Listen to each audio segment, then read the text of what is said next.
Bonjour, dans cette vidéo, nous allons sécuriser le protocole HTTP en utilisant le protocole TLS pour Transport Layer Security, c'est-à-dire nous allons mettre en place le protocole HTTPS. Petit rappel sur SSL, il repose SSL ou TLS. Rappelons que TLS, c'est la version 3 de SSL, légèrement modifiée et standardisée par l'IETF.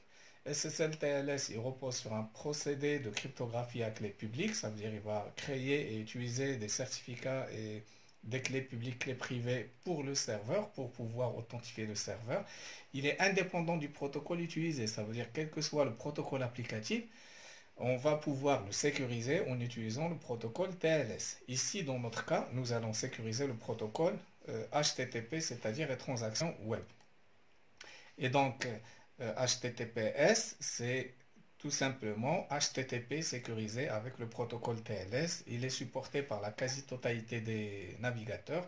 Et à chaque fois que vous trouvez dans votre URL HTTPS, ça veut dire que le protocole HTTP a été sécurisé par TLS. Et dans ce cas-là, pour offrir les services de sécurité suivantes, la confidentialité, ça veut dire que le trafic va être chiffré. Ici, HTTPS, ça veut dire que le trafic web HTTP va être chiffré et donc sa confidentialité est assurée à travers des algorithmes de chiffrement symétrique.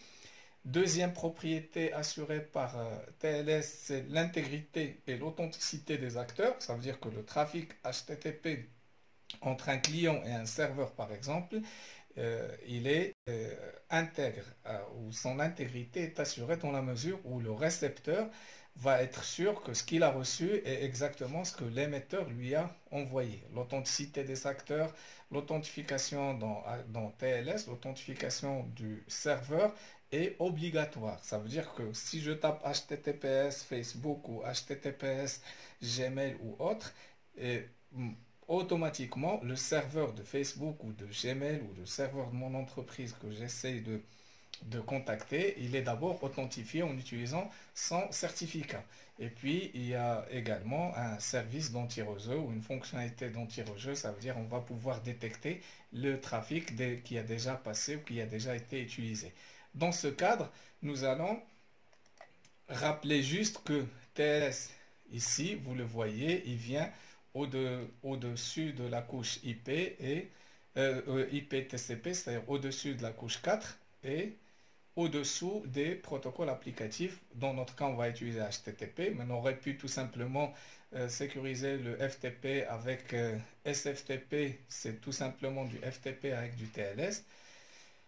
Pareil, tous les protocoles applicatifs, on peut les sécuriser en utilisant le protocole SSL pour garantir les propriétés que j'ai citées tout à l'heure. Dans notre cas, on s'intéresse au protocole HTTP. Donc, j'ai dit que l'authentification du serveur est obligatoire en utilisant son certificat. Donc, ce TP va se baser sur des certificats qu'on a déjà créés dans le TP précédent. Si vous ne les avez pas, veuillez vous reporter au TP mis en place d'une PKI en utilisant OpenSSL sous Linux. Dernier point, c'est que du HTTP classique, il tourne sur le port 80 ou 8080. Du HTTPS, par défaut, il tourne sur le port 443. Alors maintenant, on va démarrer notre TP. Ici, on a notre serveur Linux qui est lancé. La première chose, après avoir installé Apache, la première chose à faire, c'est d'activer le module SSL. Donc, activer le module SSL, c'est avec la commande A2 pour Apache 2, EN pour Enable, Mode pour le module SSL. C'est pour activer le module SSL, activer le module SSL dans Apache 2. Donc ici, qu'est-ce qu'il me dit? Il me dit permission denied, donc il faut que je fasse un sudo su d'abord pour que je sois au root avant. Donc il me demande le mot de passe au root avant de pouvoir refaire la même commande de tout à l'heure, c'est-à-dire Apache 2, enable, mode et SSL. Donc ici, il me dit que c'est OK et que je peux redémarrer mon service Apache pour que cette modification soit prise en compte. Donc je peux faire service Apache 2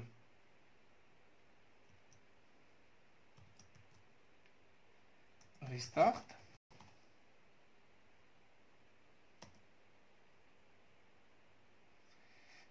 Le service Apache est redémarré. Quand on a enable ou autorisé le module Apache, on va voir automatiquement dans etc Apache 2 mode enable deux fichiers qui sont rajoutés, c'est ssl.conf et ssl.load. On peut aller vérifier ça. Donc on va aller dans cd /etc /apache 2, ça c'est le répertoire de base de Apache 2. Et si je mets mode enabled, c'est-à-dire le module qui sont autorisés, si je fais un ls, j'ai ici tous les modules qui sont chargés ou autorisés dans Apache, et en particulier on voit ssl.conf et ssl.load à ce niveau. Également, on peut aller dans le fichier, donc je sors de mode enabled, je suis dans le répertoire etc Apache. Si je fais un cat port .conf, on voit ici que il écoute sur le port 80, et si j'utilise le module SSL, il va écouter sur le port 443. Voilà. Donc maintenant, on va aller configurer le module SSL. Alors, la configuration se fait dans le répertoire etc Apache 2 site available. Donc je vais dans site available. Si je mets un ls, je vais trouver deux fichiers 00default.conf et defaultssl.conf. D'habitude, quand on va changer les fichiers de configuration, on va juste essayer de les sauvegarder pour ne pas pour pouvoir revenir en arrière en cas d'erreur. Donc ici par exemple, je vais pouvoir copier default.conf dans un nouveau fichier que j'appelle default.conf.org, c'est juste pour le sauvegarder en quelque sorte. Et pareil, je fais la même chose avec le fichier default SSL. Celui-là, je ne vais pas le modifier, donc je vais juste le move, le déplacer vers default ou changer son nom, un rename, c'est juste un rename.org. Maintenant, je vais changer la configuration de SSL. J'ai deux options, soit changer dans le fichier defaultssl.conf, soit prendre le contenu de defaultssl.conf, le mettre dans 000default et modifier la configuration dans ce fichier 000default. Je préfère cela. Donc je vais d'abord prendre le contenu de defaultssl.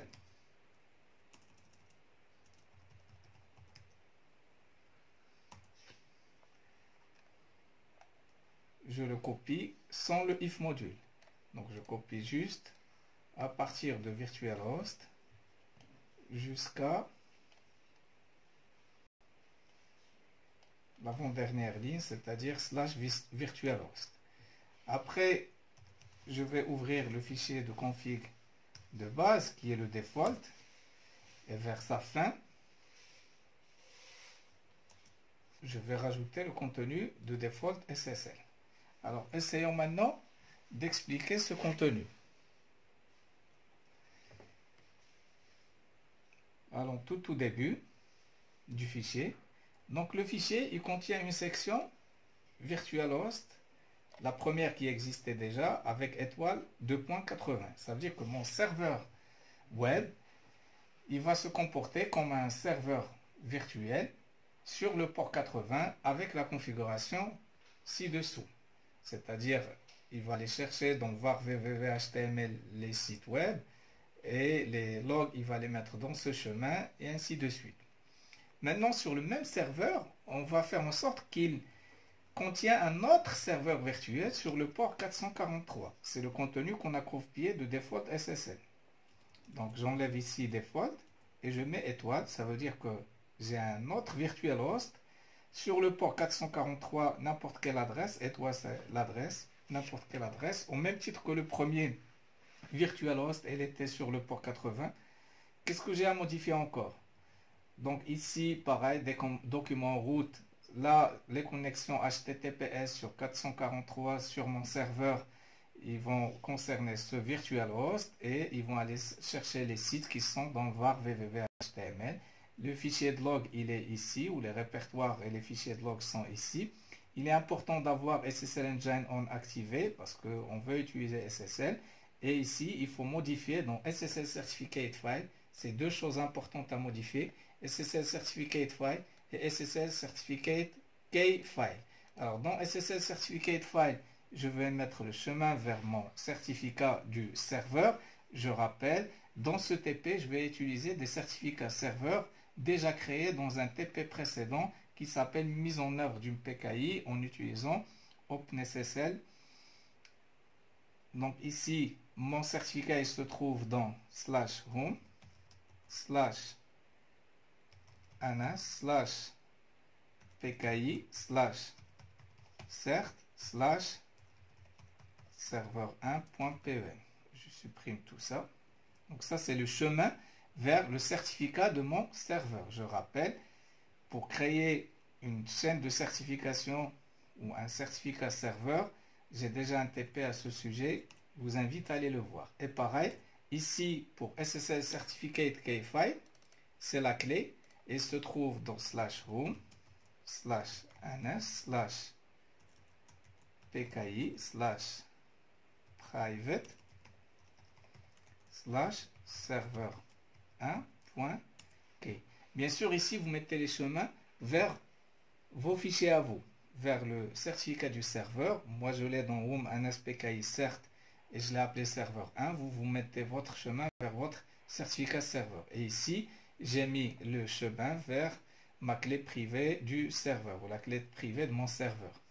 /home, bien sûr, c'est le serveur web. /home /pki private serveur 1 pour moi. Vous mettez le vôtre. Bien sûr, les autres choses, je ne vais pas les modifier. Donc maintenant, ma modification, elle est faite. J'ai un fichier default, je rappelle, qui contient deux serveurs virtuels. Un, je vais l'afficher pour que vous puissiez voir. Il contient deux serveurs virtuels. Un premier serveur virtuel, c'est celui-là. Un premier serveur virtuel ici, sur le port 80, avec cette configuration. Et un deuxième serveur virtuel sur le port 443 avec cette configuration. Dans ce serveur virtuel, ce qu'on a modifié, ça se termine par /virtualhost, ce qu'on a modifié, c'est le 443 ici, étoile 2.443, et puis les chemins ici, vers mon certificat et vers la clé. Bien sûr, le certificat du serveur et la clé du serveur. Maintenant, il me reste que tester. Donc, je vais redémarrer le serveur Apache. Donc je peux faire /etc/init.d/apache de restart. Ici, il dit qu'il est en train de restarter et il me demande une clé RSA. En fait, c'est la clé RSA du serveur. Ça, très bien, ça veut dire qu'il est bien allé dans le chemin que j'ai configuré pour aller récupérer la clé privée du serveur. Je mets mon mot de passe et il m'a dit OK. Donc OK, ça veut dire que maintenant la configuration de HTTPS, aussi bien que HTTP, elle est bien configurée au niveau de mon serveur web. Maintenant, si vous voulez consulter ou accéder en HTTPS, vous n'avez qu'à mettre https:// l'adresse du serveur et ça va marcher. Donc ici, dans ce TP, nous avons vu comment configurer un serveur Apache avec HTTPS. Je vous remercie. À bientôt.